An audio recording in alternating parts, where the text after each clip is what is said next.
Sobat Maestro, sesaat lagi kita akan bersama-sama mendengarkan Blog Airtime bersama GBI Glow Fellowship Center Cabang Bandung yang bertempat ibadah di Grand Pasundan Hotel Ruang Jayagiri dengan jam ibadah pukul 9 dan 11 yang dipimpin oleh Gembala Sidang Pendeta Gilbert Lumoindong dan Gembala Lokal Pendeta Glenn Latuheru. Selamat mendengarkan.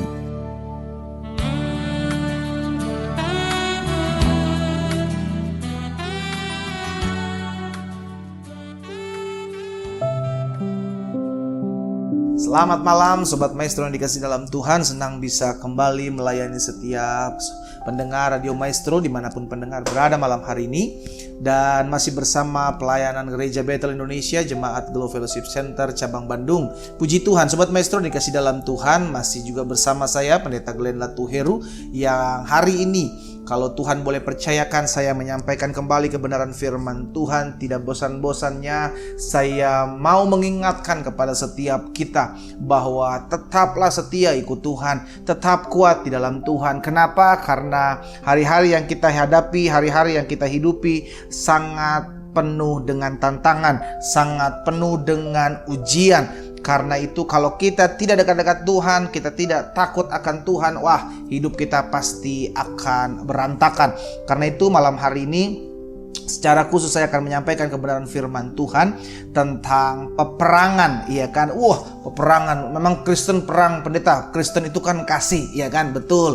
Kita kasih, tapi kita mesti tahu juga kita kasih kepada manusia, tapi kita perang terhadap roh-roh jahat, iya kan? Jangan salah sangka dulu, gitu kan? Jadi kita mesti mengerti bahwa kekristenan juga ada perangnya, tapi perang terhadap siapa dulu, begitu kan? Nah, kita akan belajar sama-sama dalam Efesus pasalnya yang ke-6 ayatnya yang ke-10 sampai dengan ayatnya yang ke-13. Efesus pasalnya yang ke-6 ayat 10 sampai dengan ayat 13. Kita datang kepada Tuhan, kita berdoa. Bapa yang baik, terima kasih. Hari ini kembali kami boleh belajar kebenaran firman Tuhan. Kami bersyukur sebab anugerah Tuhan besar dalam hidup kami. Tak henti-hentinya berkat-Mu, kebaikan-Mu melimpah dalam kehidupan kami. Sehingga kalau kami boleh ada sebagaimana kami ada malam hari ini Tuhan, kami mengucap syukur. Dan malam hari ini pun kami berterima kasih kepada Bapa, karena di tengah-tengah kesibukan kami, aktivitas kami masih boleh diberikan kebenaran firman-Mu. Kami masih boleh diberikan kebenaran yang akhirnya menuntun kami untuk kami hidup di dalam jalan-jalan Tuhan. Karena itu Roh Kudus ajar kami, Roh Kudus tuntun kami, sehingga hidup kami semakin hari semakin diperlengkapi. Dengan firman-Mu kami semakin hari semakin kuat. Dengan firman-Mu semakin hari kami semakin dibersihkan hati kami, karakter kami, sehingga pada akhirnya kami menjadi pribadi yang semakin serupa dan segambar dengan Kristus. Bicara bagi masing-masing kami ya Roh Kudus, karena kami siap mendengarkannya. Di dalam nama Tuhan Yesus Kristus. Haleluya. Amin, amin. Puji Tuhan. Sobat Maestro yang dikasih dalam Tuhan, tadi kembali saya ingatkan bahwa kekristenan ada perangnya juga, ya kan? Kekristenan ada apa? Ada peperangannya juga. Jadi hidup Kristen itu juga hidup peperangan. Tapi jangan sampai kita salah berperang. Yang jadi masalah hari-hari ini kan kita berperang kepada orang-orang yang kita pikir wajib, kudu, mesti harus kita perangin, begitu kan? Kita berpikir, wah ini orang nih musuh saya nih. Wah dia ngomongin saya nih. Wah saya harus balas nih. Wah dia ngancurin rumah tangga saya nih. Saya harus balas, dia musuh saya nih. Hati-hati, jangan sampai kita salah. Nah, karena itu kita akan pelajari sama-sama siapa lawan kita, siapa musuh kita, sehingga kita tahu siapa teman, siapa lawan, dan kita bisa berjaga-jaga. Efesus pasalnya yang ke-6 ayat yang ke-10 sampai dengan ayatnya yang ke-13. Efesus pasal yang ke-6 ayat 10 sampai dengan ayat yang ke-13. Apa dikatakan di sana? Dari bawah perikop perlengkapan rohani. Akhirnya hendaklah kamu kuat di dalam Tuhan, di dalam kekuatan kuasanya. Ayat 10 ini Rasul Paulus mengingatkan kepada setiap kita, hendaklah kamu kuat, iya kan? Sama-sama bilang sama saya harus kuat. Ya kan? Saya harus kuat. Kenapa kita harus kuat? Karena hari-hari terakhir akan datang masa yang sukar. Kenapa kita harus kuat? Karena hari-hari terakhir akan terjadi goncangan-goncangan besar. Kenapa kita harus kuat? Karena dunia di mana kita hidup adalah dunia yang jahat. Karena itu kita harus kuat. Kuatnya bagaimana? Kuat di dalam Tuhan. Karena di luar Tuhan pasti kita nggak kuat. Iya kan? Karena itu Paulus ingatkan, hendaklah kamu kuat di dalam Tuhan, di dalam kekuatan kuasanya. Ayat 11, kenakanlah seluruh perlengkapan senjata Allah. Wow, ada senjata Allah supaya kamu dapat bertahan melawan tipu muslihat iblis. Iya kan? Karena perjuangan kita, perhatikan ayat 12 ini, perjuangan kita bukanlah melawan darah dan daging. Ingat, kita berperang, kita berjuang bukan melawan darah dan daging. Alkitab jelas mengatakan musuhmu bukan yang ada darahnya, bukan yang ada dagingnya. Selama itu ada darahnya, selama itu ada dagingnya, dia bukan musuh kita. Iya kan? Jadi jangan pernah berpikir yang ada darahnya, yang ada dagingnya itu merupakan musuh kita. Bukan. Jadi perhatikan ayat ini. Perjuangan kita bukanlah melawan darah dan daging, tetapi melawan pemerintah-pemerintah, penguasa-penguasa, penghulu-penghulu dunia yang gelap, melawan roh-roh jahat di udara. Perhatikan, jadi musuh kita jelas bukan yang ada darahnya, bukan yang ada dagingnya, tapi musuh kita adalah apa?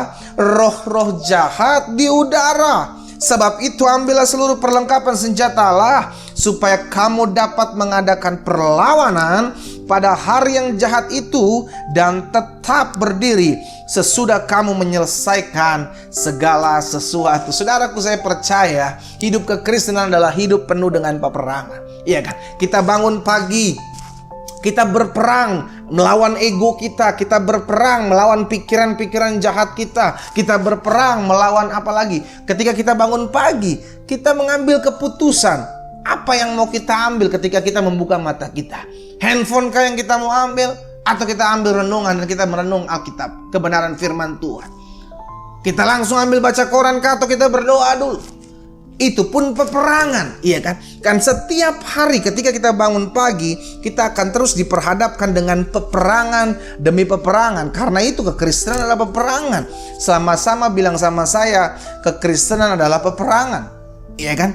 Jadi karena kita tahu kan, jadi Kristen adalah siap berperang, jadi anak Tuhan harus siap berperang, harusnya kita kuat. Kenapa? Karena pahlawan, karena orang yang berperang adalah orang yang kuat. Orang berperang adalah orang yang berani. Orang yang berperang adalah orang yang terlatih. Gak ada orang yang perang tuh yang biasa ya letak, letok. Ya kan enggak. Orang yang berperang itu harus kuat. Orang yang berperang itu harus berani. Kenapa? Karena kalau dia gak berani, dia mesti mundur. Kalau enggak dia ngerecokin pasukan, begitu kan? Nah, siapa musuh kita? Ini yang mesti kita tahu. Dan kita sudah pelajari sama-sama tadi. Di dalam pasalnya yang ke-6, ayatnya yang ke-12. Perjuangan kita bukan melawan darah dan daging. Perjuangan kita melawan apa? Roh-roh jahat di udara. Saudaraku, saya percaya peperangan kita melawan roh jahat. Karena itu kita yang ada darahnya, kita yang ada dagingnya, kita nggak bisa ngelawan roh dong. Kenapa? Karena roh itu kasat mata yang pertama. Roh yang namanya roh jahat itu tidak terlihat. Roh jahat itu tidak bisa kita pegang, tidak bisa kita pukul. Jadi peperangan kita, kalau kita berperang dengan roh, kita harus juga memakai roh. Iya kan? Makanya Alkitab bilang, aku memberikan kepadamu Roh Kudus. Yesus bilang, penolong, penghibur itu untuk apa? Supaya dia melengkapi kita untuk pada waktu peperangan. Amin. Jadi berperang bukan melawan lagi dagingnya, bukan melawan lagi darahnya, yang ada dagingnya ada darahnya, tapi peperangan kita melawan apa? Melawan roh, sesama roh ini. Jadi perang, begitu kan? Roh yang ada dalam dirimu, kata Alkitab bilang, lebih besar dari roh yang ada dalam dunia ini. Sehingga setiap kita, kalau kita menyadari bahwa Roh Kudus lebih besar dalam hidup kita, Roh Kudus lebih perkasa, Roh Kudus lebih kuat dalam hidup kita, kita nggak takut intimidasi. Kita bisa berkata kepada musuh kita, roh yang ada dalam diriku lebih besar, karena itu aku menghardik engkau, di dalam nama Yesus pergi. Iya kan? Jangan justru ngelihat bunyi sedikit, aduh apa itu? Aduh bulu kuduku merinding nih. Aduh kabur ah. Malah justru kita yang terintimidasi, malah justru kita yang kalah. Saudara yang dikasih dalam Tuhan, peperangan kita bukanlah peperangan melawan darah dan daging. Peperangan kita melawan roh di udara. Peperangan kita melawan roh-roh jahat. Betul, roh jahat bisa memakai manusia sebagai alat untuk mengacaukan hidup kita, sebagai alat untuk menjatuhkan hidup kita, sebagai alat untuk memancing emosi kita. Roh jahat memakai tubuh, darah dan daging untuk berperang melawan darah dan daging. Karena itu kita pun mesti sama. Karena kita darah dan daging, kita berperang melawan roh, kita harus juga memakai roh. Roh yang mana yang kita pakai? Roh Kudus Tuhan yang Tuhan berikan dalam hidup kita. Haleluya. Itu yang harus kita pakai. Jangan justru kita nggak pernah pakai. Kenapa? Karena musuh kita roh. Kalau kita nggak pernah pakai Roh Kudus dalam hidup kita, pribadi itu kita nggak pernah gunakan untuk berperang melawan roh-roh jahat di udara. Kita mau berperang memakai apa? Engkau mau jago kungfu kah? Engkau mau jago karate kah? Engkau mau jago silat kah? Engkau mau melawan roh jahat di udara? Nggak bisa, bos. Lo mau tendang tembus kok. Iya kan? Jadi peperangan kita memakai apa? Memakai roh juga dong. Roh Kudus yang Tuhan Yesus sudah berikan dalam hidup kita. Perangi itu roh yang ada dalam hidup kita ini, kita gunakan untuk memerangi roh-roh jahat yang ada dalam dunia ini. Kalaupun hari-hari ini roh jahat sedang memakai istrimu, dengar baik, istrimu bukan musuhmu. Kalau hari-hari ini roh jahat sedang memakai suamimu, dengar baik, suamimu bukan musuhmu. Kalau hari-hari ini roh jahat sedang pakai mertuamu, dengar baik, mertuamu bukan musuhmu. Betul, setiap orang yang lemah imannya masih bisa dipakai oleh roh jahat untuk memerangi orang-orang yang takut akan Tuhan. Tapi ingat, mereka bukanlah musuh kita. Makanya ketika Daud berdoa kepada Tuhan, Daud bilang begini, Tuhan, aku mendengar begitu banyak yang merancangkan yang jahat dalam hidupku. Tuhan, aku tahu begitu banyak orang yang mencoba menjatuhkan hidupku. Tuhan, aku tahu begitu banyak orang yang bermufakat yang mencoba mencelakakan hidupku. Tetapi aku, Daud bilang, aku ini senantiasa memandang kepada Tuhan. Engkaulah Allahku, Engkaulah penyelamatku. Saudara dikasih dalam Tuhan, kenapa Daud tidak melihat orang-orang yang mencelakakan hidupnya? Kenapa Daud tidak melihat Saul, orang yang merancangkan yang jahat, orang yang berniat membunuhnya? Kenapa Daud tidak melihat Absalom sebagai musuh yang mencoba menghancurkan hidupnya? Karena ini yang saya mau ingatkan. Daud tahu betul bahwa peperangannya bukanlah melawan darah dan daging. Karena itu dia menyerahkan hidupnya ke dalam tangan Tuhan. Kenapa? Karena Allah adalah roh. Roh Allah lah yang akan menolongku. Roh Allah yang perkasa yang akan membelaku. Roh Allah yang perkasa yang akan memantuku melawan setiap roh jahat di udara ini. Itu yang kita harus pegang. Sehingga Daud tahu betul, Daud sadar betul, kalau iblis sedang memakai manusia, maka manusia itu bukanlah musuhku. Manusia itu hanya manusia yang lemah, yang sedang dipakai oleh roh jahat untuk menyerang hidupku. Tapi dia bukan musuhku. Amin. Kalau hari-hari ini engkau sedang dirancangkan yang jahat, saudaraku, ingat baik, siapapun manusianya, dia bukan musuhmu. Justru kita harus mengasihani dia. Kenapa? Kenapa kita perlu mengasihani dia? Karena hidupnya dipakai oleh setan. Hidupnya dipakai oleh roh jahat untuk menjatuhkan orang. Engkau istri-istri, jangan sama seperti istri dari seorang yang bernama Ayub. Kenapa? Istri yang seorang bernama Ayub ini berkata, kutukilah Allahmu dan matilah. Saya percaya istri Ayub ini sedang dipakai setan untuk melemahkan iman Ayub. Saya juga mau berkata kepada seorang wanita yang mendengarkan siaran ini, jangan jadi sama seperti istri seorang yang bernama Potifar. Kenapa? Istri seorang yang bernama Potifar sedang dipakai setan untuk menggoda seorang pemuda yang bernama Yusuf. Sehingga pada akhirnya istri ini, seorang wanita ini mencoba menjatuhkan hidup Yusuf. Karena itu saya percaya setiap wanita-wanita di akhir zaman, engkau bisa dipakai Tuhan, engkau juga bisa dipakai setan. Hati-hati, jangan lemah imanmu. Kuatkan hatimu, wanita-wanita. Demikian pula laki-laki. Dimanapun laki-laki berada mendengarkan siaran ini, Pak, suami-suami, engkau bisa dipakai setan untuk menjatuhkan rumah tangga keluargamu. Tapi dengar baik, engkau adalah seorang imam. Dari hidupmu lah engkau menyampaikan firman kepada anak istrimu. Engkau adalah kepala yang menghidupi seluruh tubuh. Alkitab bilang, dari kehidupan keluarga, kelihatan keberhasilannya, kesuksesan sebuah keluarga terlihat dari keberhasilan suksesan seorang suami, seorang ayah yang dapat mengajarkan, mendidik anak istrinya untuk hidup takut akan Tuhan. Jangan sampai hidup kita dipakai setan. Jangan sampai hidup kita dipakai oleh roh jahat. Kalau sampai hidup kita dipakai oleh roh jahat, waduh, maka hidup kita bukan lagi berperang, saudaraku, tapi hidup kita diperalat. Karena itu saya ingatkan buat setiap kita yang hari-hari ini mungkin kau sedang dirancangkan yang jahat oleh teman sekantormu. Mungkin hari-hari ini engkau sedang digosipkan hal-hal yang tidak engkau lakukan. Mungkin hari-hari ini juga engkau sedang dirancangkan untuk dijatuhkan. Tapi dengar baik, orang yang melakukan kejahatan dalam hidupmu, dia bukan musuhmu. Amin. Dia bukan musuhmu. Dia hanya sedang dipakai oleh roh jahat untuk menjatuhkan hidupmu. Tapi dengar baik, firman Yesus bilang apa? Roh yang ada di dalammu lebih besar dari roh yang ada dalam dunia ini. Kalau kita mengerti kebenaran ini, saudaraku, kalau kita mengerti bahwa kita memiliki Roh Kudus yang lebih besar dari roh apapun yang ada dalam dunia ini, kita punya kuasa untuk mengalahkan setiap mereka. Sehingga kebenaran firman Tuhan bilang begini, ayat 13, sebab itu ambillah seluruh perlengkapan senjata Allah, supaya kamu dapat mengadakan perlawanan pada hari yang jahat itu dan tetap berdiri. Amin. Ada peperangan, dan pada akhirnya kita menang sebagai orang-orang yang tetap berdiri sampai akhir, sehingga kita dapat menyelesaikan segala sesuatunya pada hari di mana Tuhan mempercayakan kita untuk berperang. Saudara yang dikasihi dalam Tuhan, saya percaya betul hari-hari ini adalah hari-hari yang jahat dan akan membuat kita semakin hari semakin pusing kepala. Kenapa? Karena apa yang kita buat seringkali baik itu baik, kita melakukan kebaikan dalam hidup kita, ada aja orang-orang yang gak senang. Iya kan? Kita lakukan yang terbaik buat istri kita, kita dianggap salah. Kita lakukan terbaik buat suami kita, dianggap salah. Kita lakukan terbaik buat anak-anak kita, dianggap salah. Tapi dengar baik, terus lakukan yang terbaik dalam hidupmu. Kenapa? Karena dari Tuhanlah engkau menerima upahnya. Hati-hati dalam peperangan ini. Kita mesti tahu siapa musuh kita, siapa lawan kita, siapa teman kita, siapa kawan kita.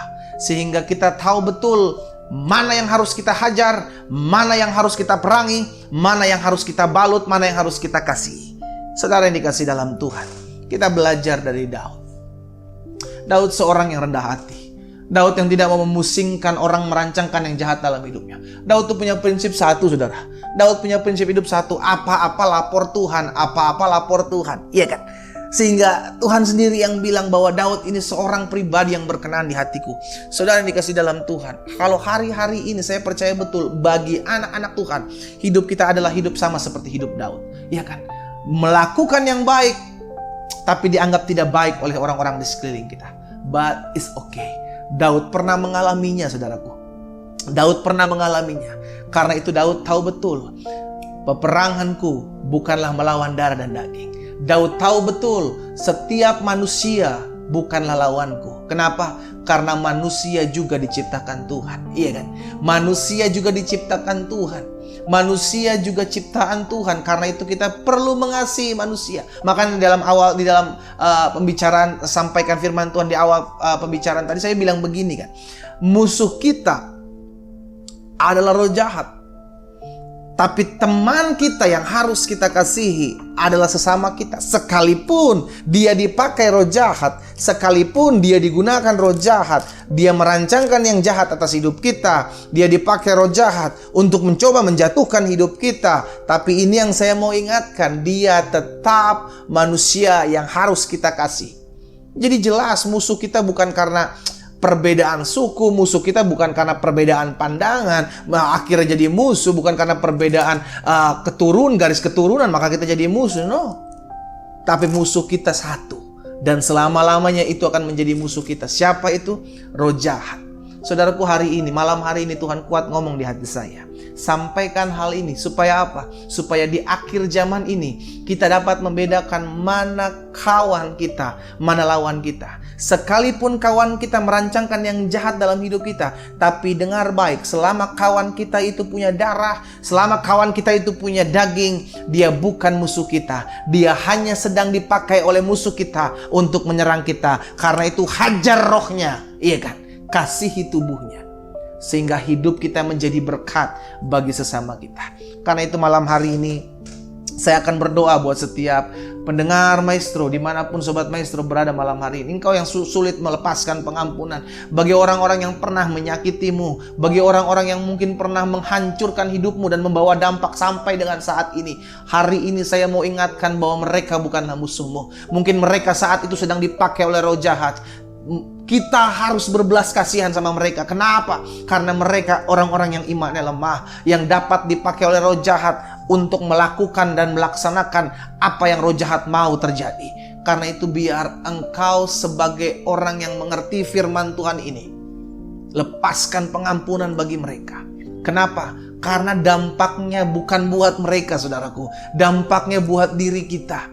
Karena hati yang gembira adalah obat yang manjur. Ada banyak orang sakit bukan karena apa, tapi karena menyimpan hati yang pahit, menyimpan hati yang panas, menyimpan hati yang penuh dengan kebencian. Maka orang itu menjadi kepikiran.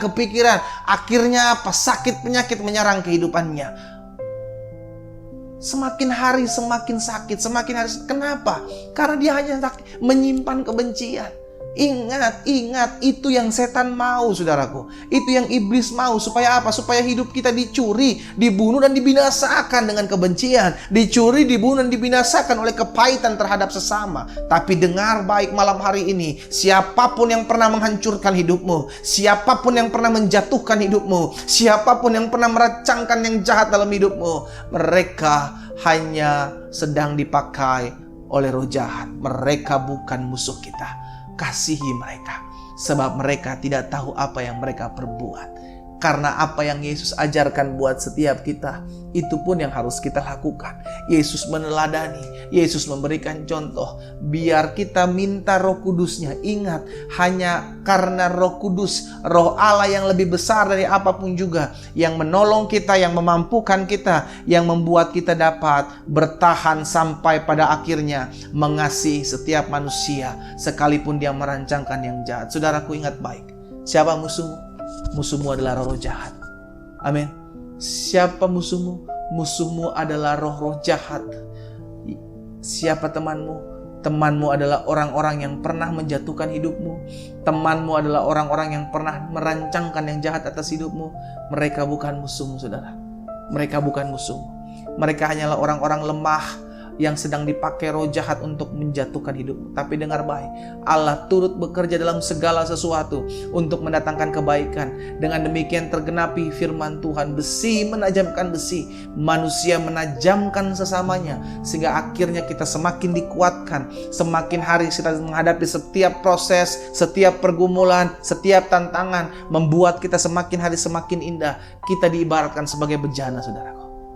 Bejana di tangan Tuhan, yang akan dibentuk Tuhan sesuai dengan apa yang Tuhan mau. Dan Tuhan izinkan itu terjadi. Dengar baik. Siapa lawanmu? Lawanmu adalah roh jahat. Siapa temanmu? Temanmu adalah mereka yang memiliki darah dan memiliki daging. Selama mereka punya darah, punya daging, mereka bukan musuh kita. Jangan sembarang menyerang, saudaraku. Kenapa? Karena itu keinginan iblis. Kalau engkau sampai ikut-ikutan terserang, maka engkau juga sedang dipakai oleh roh jahat itu. Kita tundukkan kepala kita datang kepada Tuhan. Bapa, malam hari ini apa yang Tuhan taruh dalam hati hamba sudah hamba sampaikan. Hamba berdoa buat setiap pendengar Radio Maestro yang malam hari ini mendengarkan kebenaran firman Tuhan.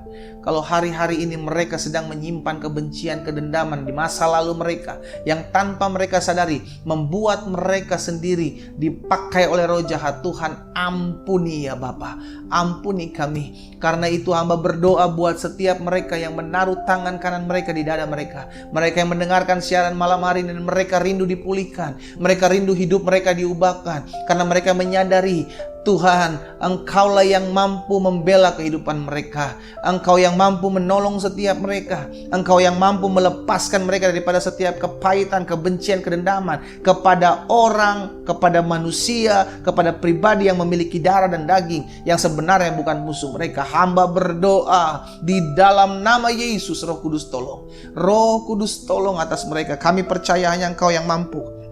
Hanya Engkau yang mampu, Roh Kudus, yang mampu membebaskan setiap kami dari kebencian, dari kepahitan. Kami buka hati kami buka hidup kami. Kami mau dipulihkan, kami mau mengasihi orang yang berdosa kepada kami. Kami mau mengasihi orang yang menganiaya kami. Kami mau melepaskan pengampunan pada orang yang pernah merancangkan jahat dalam hidup kami. Kami ampuni mereka dalam nama Tuhan Yesus. Karena mereka adalah orang-orang yang lemah, yang pernah dipakai iblis untuk menjatuhkan hidup kami. Tapi kami mengasihi mereka, kami mengasihi jiwa mereka, kami mengasihi tubuh mereka, kami mengasihi manusia mereka. Hamba berdoa menyerahkan setiap jemaat Tuhan, hamba menyerahkan setiap pendengar dimanapun mereka berada. Roh Kudus berikan kekuatan, Roh Kudus berikan kesanggupan. Di dalam nama Tuhan Yesus, Hamba berdoa juga buat yang sakit Allah.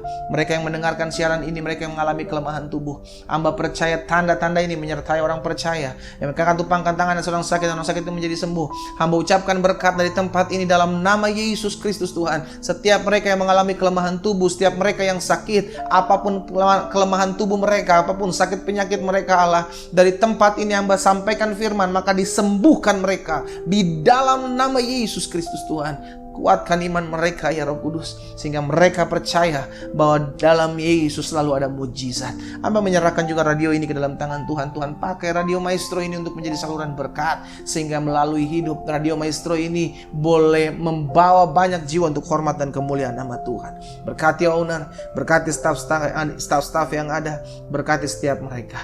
Di dalam nama Tuhan Yesus Kristus kami berdoa dan kami mengucap syukur. Haleluya. Amin.